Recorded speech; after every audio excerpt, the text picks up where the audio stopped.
இன்றைக்கி நான் மண்டல மணிக்கத்துக்கு ஒரு வளகாப்பு நிகழ்ச்சிக்காக கிளம்பி போய்கிட்டு இருக்கேன். அதாவது பார்த்துக்குங்க, மண்டல மணிக்கத்தில் எனக்கு நாத்தனார் முறை வேணும் பார்த்துக்குங்க. அவங்க தான் ஃபோன் பண்ணி, ஏத்த குடும்பத்தோடு வந்துருங்க, தங்கச்சிக்கு வளகாப்பு, எல்லோரும் வந்துருங்க, வீட்டில் எல்லோரும் லீவில் தான் இருப்பீங்க, எல்லோரும் வந்துருங்கண்டாக. நாங்கள் என்ன வளகாப்பு தானுங்க, கல்யாணம் காய்ச்சின்றாலும் எல்லாருமே போகலாம், வளகாப்பு தானே, என்ன விட்டு விட்டு போகுதுன்னு தெரில, வளகாப்பு தானே, அதனால் பார்த்துக்கோங்க நான் மட்டுமே போயிட்டு வந்துரு, பிள்ளைய வீட்டில் இருக்கட்டும். ஏன்டா வெயிலுங்க, சரியான வெயில் அடிக்குது, கொஞ்சம் நஞ்ச வெயில் அடிக்குது, ஆத்தாடி சொல்ல முடியாமல் வெயில் அடிக்குது. அதனால் வெயிலில் பிள்ளைய அழைச்சிக்கிட்டு தெரிய முடியாது, நீ மட்டும் போயிட்டு வா அப்படின்னு எங்கள் வீட்டுக்காரர், நான் போய் பசேத்து விட்டு வரேன் அப்படின்னு ரிங் ரோடு இது சிந்தாமணி ரிங் ரோடுங்க. இந்த ரிங் ரோட்டிலேருந்து அருப்புக்கோட்டை பஸ்ஸு ஒரு காரியாபட்டி பஸ்ஸு போகும். அந்த பஸ்ஸில் ஏறினா நேராக போய் இறங்கிடலாமா, இதுலேயே மண்டல மணிக்கத்துலேயே இறக்கி விட்ருமா பஸ்ஸு, ஒரே பஸ்ஸுண்டாக.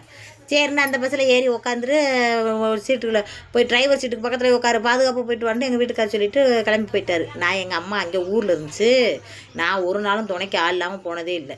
என் நாத்தனாரை கூப்பிட்டு, எங்கள் நாத்தனாருக்கு இப்போதைக்கு கொஞ்சம் ஒரு சின்ன இது ஹாஸ்பிட்டலில் கொஞ்சம் உடம்பு முடியலை, அதனால் அவங்க அங்கே சொல்லி ஏற்றுறாங்க, அதனால் வர முடியாதுட்டாங்க.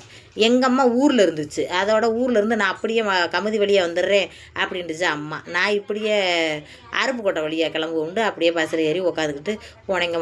நான் மட்டும் போகிறேன் பார்த்துக்குங்க. வெளியூர், அதாவது வெளியூர் போகிறப்ப யார் கூடயாவது பொண்ணு சீமா கையை பிடிச்சிட்டு போவேன், இல்லாட்டே எங்கள் அம்மா கையை பிடிச்சிட்டு போவேன், யாராவது ஒருத்தர் கூட்டிகிட்டு தான் போவேன்.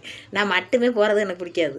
அது தனியாக போயிட்டேன், எல்லாம் இப்போ தனியாக என்ன கும்பிட்டு வாய் பேசணும் போக முடியாது அப்படின்னா எங்கள் வீட்டுக்கார் ஓயாமல் பொண்ணு அடிக்கிறாரு பார்த்துக்குங்க. இப்போ எங்கன போது பஸ் ஏங்க பஸ்ஸில் ஆயிரக்கணக்கான பேர், 50-60 பேருக்கு மேலே இருக்காங்க, பெரிய நான் மட்டும் காணாமல் போகிறேன், நான் பேசாட்டிக்கு இருங்க, இப்போ ஓயாமையாக பொண்ணு அடிச்சுட்டு கிடக்காது ஏன்டே.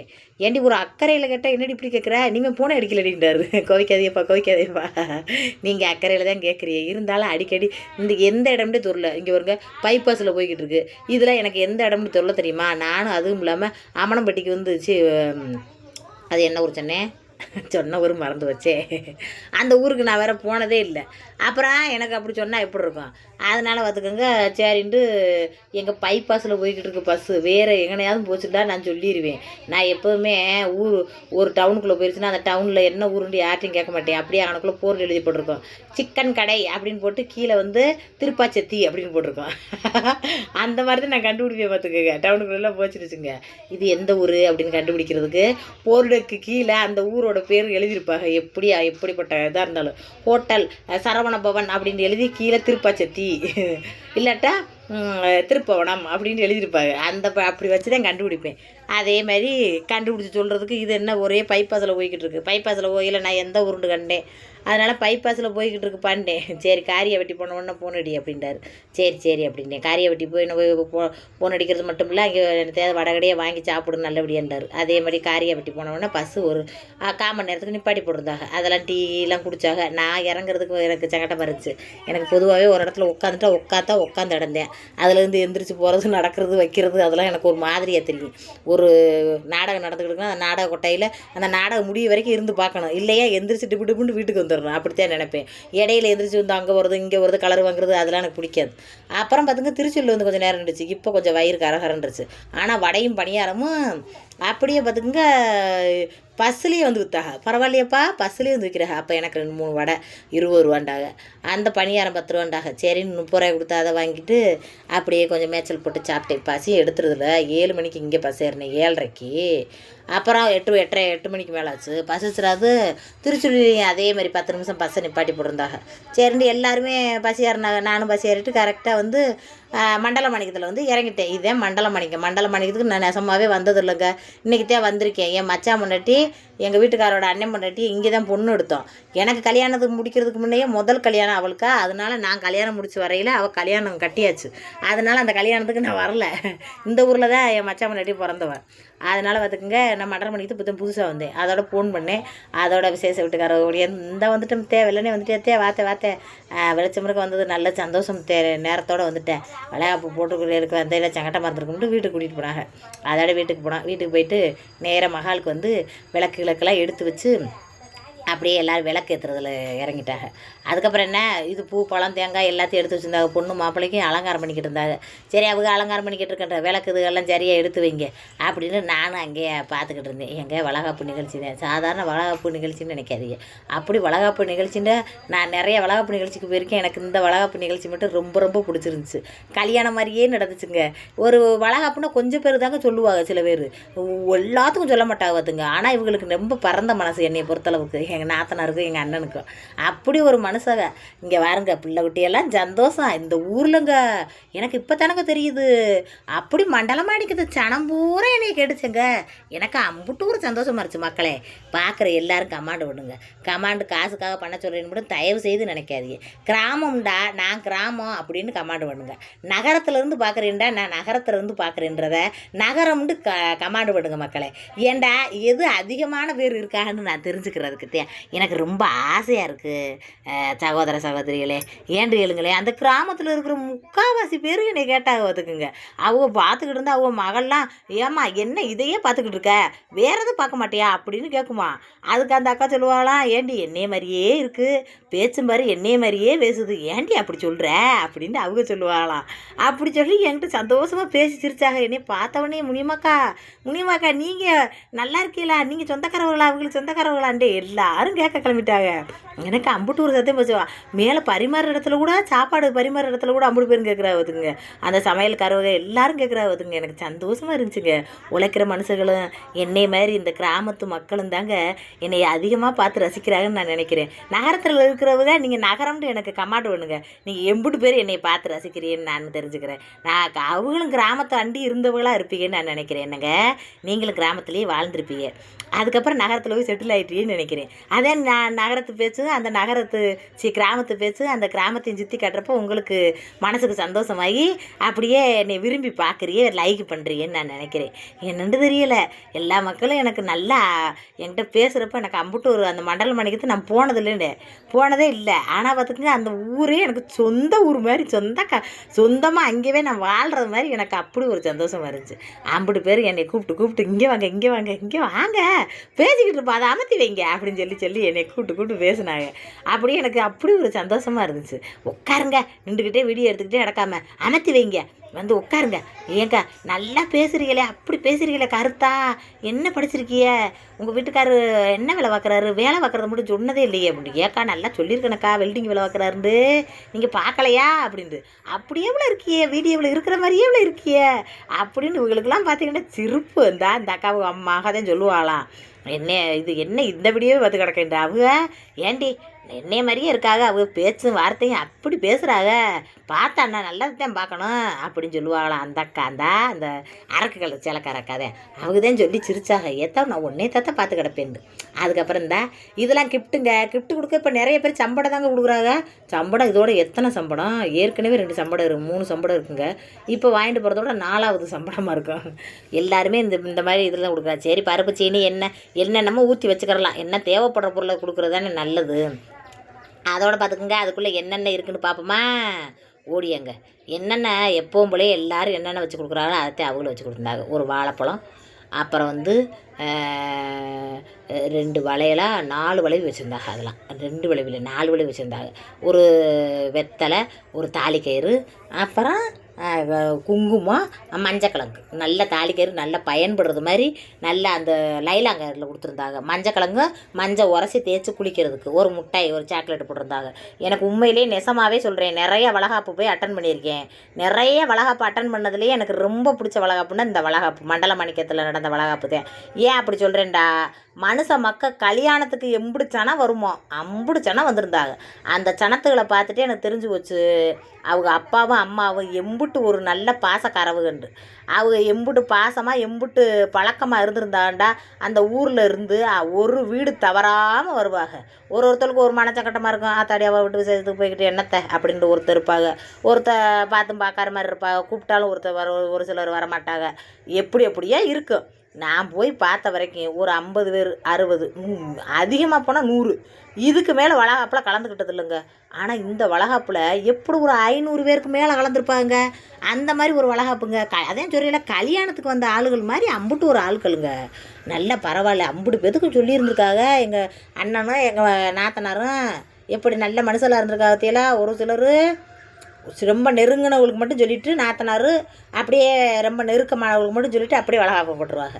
நாத்தனார் தான் வளகாப்பு போடணும். நாத்தனார் வளகாப்பு போடணுன்றதில் ஒரு முக்கியமான விஷயம் இருக்குது. நாத்தனார் வெள்ளியில் தாங்க வளகாப்பு வளையல் போடுவாங்க. எங்கள் இதுகளில் உங்கள் இதுகளில் எப்படின்னு வந்து கமெண்ட் பாக்ஸில் சொல்லுங்கள். வளையலை போடுறப்ப இந்த வேப்பங்குளம் இருக்குது பற்றியில் அதை உருவிட்டு அப்படியே முதல்ல கட்டிடுவாங்க. கட்டிட்டு நாத்தனாமார் வெள்ளியில் வளைவி எடுத்து போடுவாங்க. அப்படி நாத்தனாமார் ஒரு 4-5 பேர் போட்டாங்க.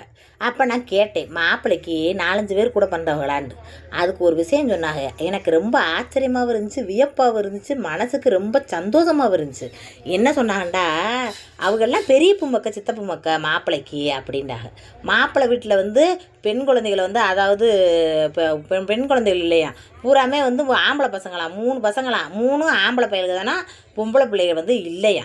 அந்த இடத்துல பெரிய மாமக்க சின்ன மாமக்க விட்டு கொடுக்காம வெள்ளி விளைவை எடுத்து அப்படியே நாத்தனாருக்கு போடுறத எனக்கு ரொம்ப சந்தோஷமாக இருந்துச்சுங்க.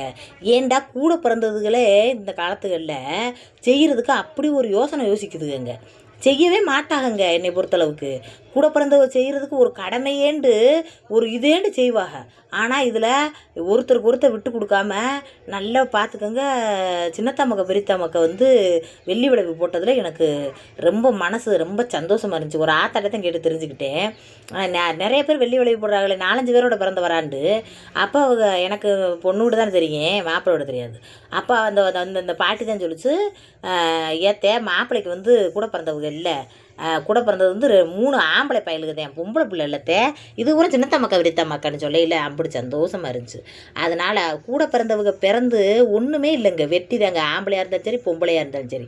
ஆம்பளையும் கூட பிறந்திருந்தான்னு வச்சுக்கோங்க, மாமன் முறையை செய்ய சொன்னோம்னா அன்னைக்குத்தான் மாமன் பொண்டாட்டிக்கு அன்னைக்குத்தான் டொங்கின்னு கொம்பு வந்துடும் பார்த்துங்க. கொம்பு வந்து அப்படி நம்மளை குத்துறது மாதிரியே எல்லா பேச்சும் குத்தலாகவே பேசி அந்த சீரை கொண்டு வந்து இறக்குவாங்க. அதே மாதிரி தான் நாத்தனாமார் கூட பிறந்தவனுக்கு ஒரு நல்லது கெட்டதில் போய் கலந்துக்கிறோம்னா அன்னைக்கிண்டு ஒரு ரகலை பண்ணுறது, ராவடி பண்ணுறது, அதாட்டியம் பண்ணுறது, அட்டுழியம் பண்ணுறது, இதில் குறை அதில் குறை, என்ன இது வளைவு வாங்கி வச்சுருக்க, என்னது என்னை மரியாதை குறைவாக நடத்திட்டாங்கன்றது என்னென்னமோ பேசிக்கிட்டு தெரிவாங்க. ஆனால் இதுகளை பார்த்தீங்களா, சின்னத்தம்மக்க வெறுத்தம்மக்க நல்லபடியாக சந்தோஷமாக ஒருத்தருக்கு ஒருத்தர் நல்லா மன மகிழ்ச்சியோட அப்படியே வளைவியை போடுறப்ப எனக்கு சந்தோஷமாக இருந்துச்சு. அதனால் கூட பிறந்த அண்ணன் தம்பி இல்லாதவங்களாம் நினச்சிக்கோங்க. நான்லாம் அப்படி தான் நினைப்பேன். பெரியப்ப மக்கள் சித்தப்ப மக்கள் நம்ம கூட பிறந்த மாதிரி தான் அப்படின்னு தான் நான்லாம் நினச்சிக்கிடுவேன். அதுக்கு தான் உண்மையிலேயே உறுத்தாகவும் உரிமையாகவும் இருக்குங்க. கூட நம்ம கூட பிறந்ததுகளை விட பார்த்தீங்களா, இது 2வது நாத்தனா போட்டுக்கிட்டு இருக்கு. அப்படி கூட பிறக்காட்டாலும் நல்ல செய்முறைகளை வந்து மொத்தம் வந்து 6 வளைவு வந்துச்சு வச்சுக்கோங்க. வெள்ளி விளைவியே 6 வளைவு வந்துச்சு. இதுவே ஒரு நாத்தனா 2 நாத்தனான்னு வச்சுக்கோங்களேன், அந்த 2 நாத்தனா மட்டும்தான் போட்டிருப்பாங்க. இப்போ பாருங்கள், சின்னத்தம்மக்க பெரியத்தம்மக்க எத்தனை நாத்தனா இருக்காங்களோ அத்தனை நாத்தனார் வெள்ளி விளைவு போட்டாங்க. அப்போ அந்தளவுக்கு அவங்க பாசம் அவங்ககிட்ட இருக்கு பார்த்துக்குங்க. அப்படித்தான் கூட பிறந்தவங்க பெத்தவங்க பிறந்தவங்களை விட மற்றவங்க கொடுக்குற அன்பு தான் அதிகமானதாக இருக்கும், எந்த எதிர்பார்ப்பும் இல்லாததாக இருக்கும். நான்லாம் அப்படித்தான் நினைப்பேன்.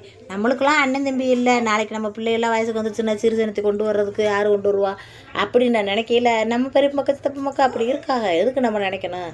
நம்மளுக்கு கடவுளை அதுக்கு வழி விட்டுரும், நம்ம ஆத்தா இருக்குது அப்படின்னு நினச்சி மனசை தேத்திக்கிடுவீங்க.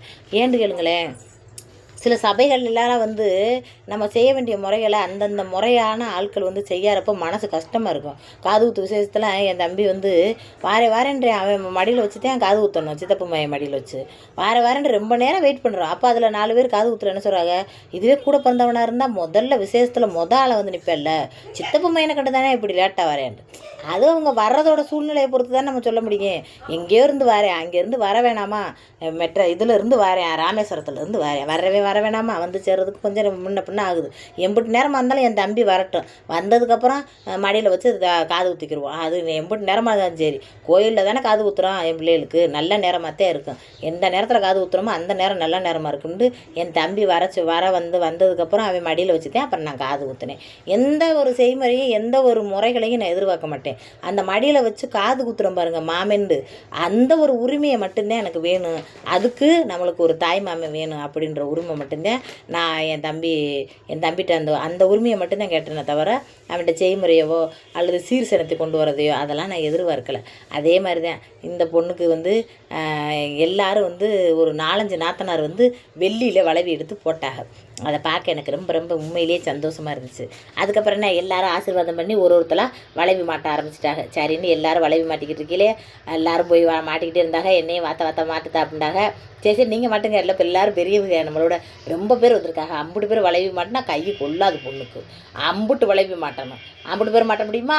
சரி கொஞ்சம் ஒரு முக்கியமானவங்க பொறுப்பாக இருக்கிறவங்க நல்லபடியாக வைங்க, நல்லபடியாக வச்சு நல்லபடியாக ஆசீர்வாதம் பண்ணுங்கன்னு சொல்லி எல்லோரும் வந்து ஆசீர்வாதம் பண்ணினாங்க. அப்படியே ஆசீர்வாதத்தை பண்ணிவிட்டு அப்படியே நானும் ஃபோட்டோ எடுத்துக்கிட்டே உட்காந்துக்கிட்டு இருந்தேன். அப்புறம் எங்கள் அம்மா வந்துருச்சு ஊர்லேருந்து. அங்கே இதில் கமுதுலேருந்து வரச்சில. கமுதுலேருந்து வந்தது ஏற்ற பானுமதி ஆயிடுச்சு. யாராவது முடியுமான்னு கூப்பிட்டு இருக்க இடையில பானுமதின்னு திரும்பி பார்த்தேன். எங்கள் ஆத்தா ஏன் ஆத்தா எப்போ வந்த அப்படின்னே. இப்போ தத்து வந்தேன் அப்படின்னுச்சு. அதோட ஆத்தாட்ட ஒடிய போய் கொடுக்குறதுன்னு பேசிக்கிட்டு அதுக்கப்புறம் மாப்பிள்ளை பண்ணி கேமரா ஒரு பையட்டை கொடுத்துட்டு எடுத்துக்கிட்டு அப்படியே எங்கள் ஆத்தாட்ட போய் பேசிக்கிட்டு ஓடிட்டேன். இந்த இருக்காருங்க வெள்ளை வெட்டி சட்டை அவர் தான் பொண்ணோட அப்பா. இன்னே அப்படி வாத்தா தங்கச்சி வாத்தாட்ட அப்படி வரவேற்றார் வீட்டில். அப்படி கும்பிட்ட மணிக்கா போதும்னே வாங்கினே அப்படின்ட்டு. சாப்பிட்டேத்தா என்னத்தா எதுத்தாண்டு அப்படி கேட்டார். நல்ல மனுஷனாக இருக்கார் பழக்க வழக்கத்தில். அதனால தான் சங்காதி சங்கம் மனுஷனுடைய நல்லது கட்டத்தில் தெரிஞ்சு போயிருங்க. ஒரு மனுஷனோட நடவடிக்கையை விசேஷம் வச்சா அந்த விசேஷம் வீட்டில் தெரிஞ்சு போயிடும் நல்லது கட்டத்துலையே. அப்படி சங்காதி சங்கம் அப்படி ஒரு சனம் வந்து அப்படி ஒரு விசேஷமாக அப்படி ஒரு வாழ்த்தா அம்புட்டு வாழ்த்துனாக. இந்த வளகாப்பு மாதிரி எந்த வளகாப்பும் பார்த்ததில்ல. நெசத்துக்கே பெருமைக்கு சொல்கிறீங்களா நினைக்காதீங்க. நிஜமாகவே ஆட்கள் வந்து அவ்வளோ வந்துருந்தாங்க. திடீர்னு கரண்டு போயிடுச்சு. ஒரே இருட்டாக இருக்குது. அந்த இருட்டுக்குள்ளே இந்த இது என்னது கிஃப்ட்டை பூரா எடுத்துக்கிட்டு ஒருத்தர் வாங்கிட்டு கிடந்தாங்க. கிஃப்ட்டை காட்டுங்க அப்படின்னுக்கிட்டு இருந்தேன் நான் போய். அது இருட்டுக்குள்ளே குறுன்னு ஒன்றுமே லைட்டு தெரியலை. சரி விடுங்க ஒன்றுமே தெரிய மாட்டேங்குதுங்க அப்படின்னு சொல்லிட்டு அதுக்கப்புறம் இங்கிட்டு ஓடியாந்து அப்புறம் ஒருத்தரும் கிஃப்ட்டை வாங்கிட்டு போய்கிட்டே இருந்தாங்க. ஒருத்தர் பார்த்து சிரிச்சாங்க. எனக்கு சிரிப்பாக இருந்துச்சு. இந்தா எங்கள் ஆத்தா போய் எங்கள் வீட்டுக்காருக்கு வந்து தாய் மாமே பொண்டாட்டி எங்கள் வீட்டுக்காருக்கு வந்து அவங்க வந்து வளையல் போட்டாங்க. அத்தை அப்படின்ட்டாங்க. ஒரு நாள் ஃபோனில் பேசுனாங்க. குரலை கண்டுபிடிக்க முடியல. யார் அது எனக்கு தெரியலேன்ட்டு. அதனால் வந்து சத்தம் போடுவாங்கன்னு நினச்சேன். நல்ல வேலை சத்தம் போடலை. வேணுக்கு முன்னாடி நான் சொல்ல மாட்டேங்க. கண்டுபிடிக்க தெரியாமத்தேன் யாருன்னு தெரியலையே அப்படின்ட்டு. அப்புறம் வந்து வளகாப்பில் வந்து நம்மளை சத்தம் போடுவாங்கன்னு நினச்சேன். ஆனால் எங்கள் ஆத்தா சத்தம் போடலை. அதனால் என்ன தெரியாமத்தானே சொல்லுவேன் அப்படின்ட்டு. ஒரு சில பேர் என்னை சொல்லிவிடுவாங்க. திமுருத்தனத்தில் கேட்க மாட்டேன் உனக்கு திமுரு அப்படின்லாம் சொல்லுவாங்க. அப்படிலாம் இல்லைங்க. நான் மறந்து போயிடுவேங்க. அதுவும் ஃபோனில் பேசினாங்களா எனக்கு இதை கண்டுபிடிக்க முடியல. எல்லார் பேரையும் சொல்கிறாங்க அங்கே எங்கேன்னு. அப்போ யாருன்னு உறுதியாக எனக்கு சொல்ல முடியல. அதனால் பயந்துக்கிட்டே இருந்தேன். ஆனால் எங்கள் ஆத்தா ஒன்றுமே சொல்லலை என்னைய. அதனால் என்ன இருக்கட்டும் அப்படின்ட்டு சந்தோஷமாக எப்போ வந்தேன் அவங்களும் மதுரை தான்.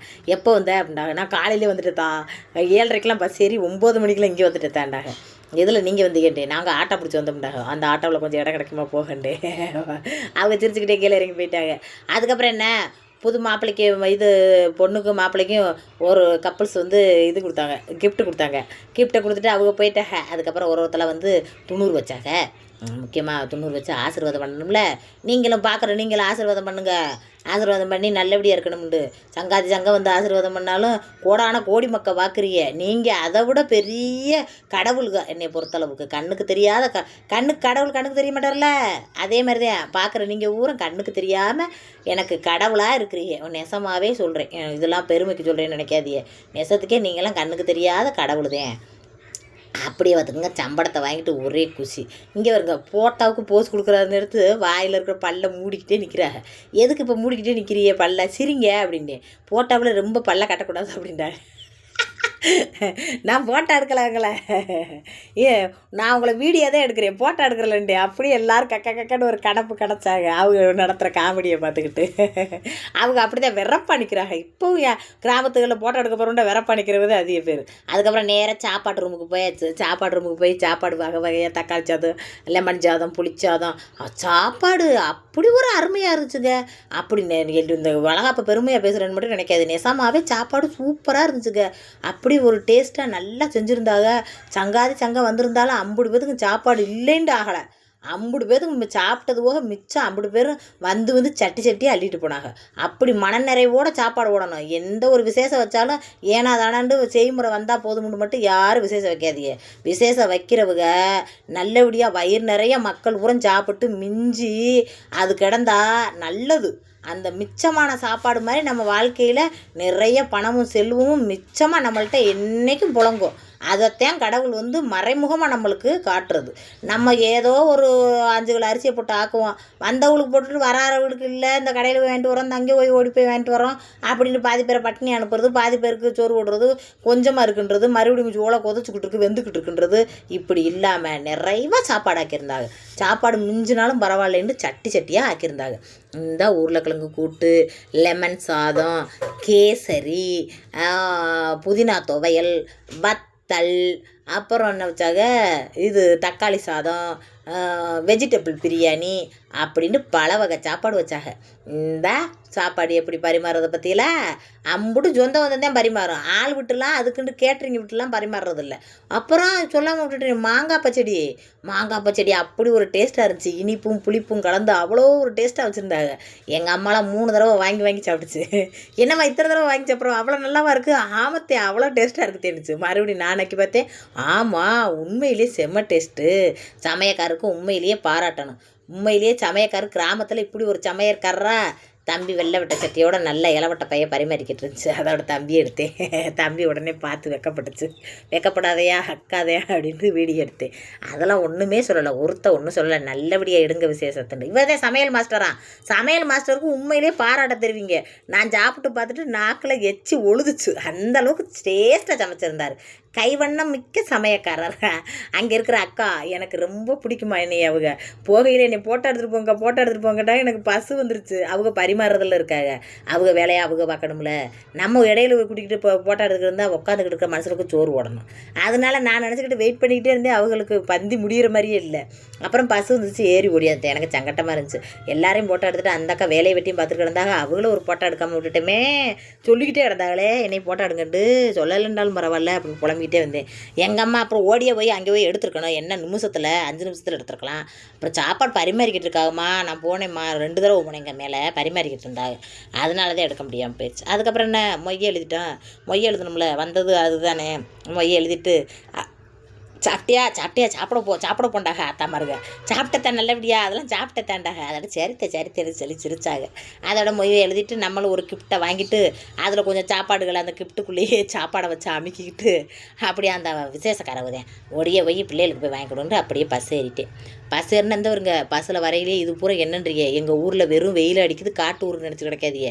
கரண்ட் உங்கள் வீட்டில் காத்தாடி சுற்றுது வருங்க. அதுக்கு பூரா காரணம் இதுதான். இந்த வருங்க சோலாரு கடல் மாதிரியே இருக்குங்க. கண்ணுக்கு தெரிஞ்ச வரைக்கும் அப்படியே சோலாரு கண்ணுக்கு தெரிஞ்ச வரைக்கும் கடலாக இருக்குது. பார்த்துக்கோங்க. பார்த்துக்கிட்டே இங்கே வர்ற எத்தனை கிலோமீட்டருக்கு இருக்குது. அப்படி ஒரு வெயில் அடிக்குதுன்னு எங்கள் ராமநாதபுரம் மாவட்டத்தை கமுதி வட்டத்தில் அப்படி ஒரு வெயில் அடிக்குதுன்னு அந்த வெயிலேருந்து ஒன்றை உருவாக்கி எடுத்துட்டா இருக்குல்ல. மலையிலேருந்து எடுப்போமா வெயிலில் எடுப்போம்ட்டு அதை எடுத்துட்டா மடிஞ்சிச்சு. நல்லபடியாக லைக் பண்ணுங்கள்.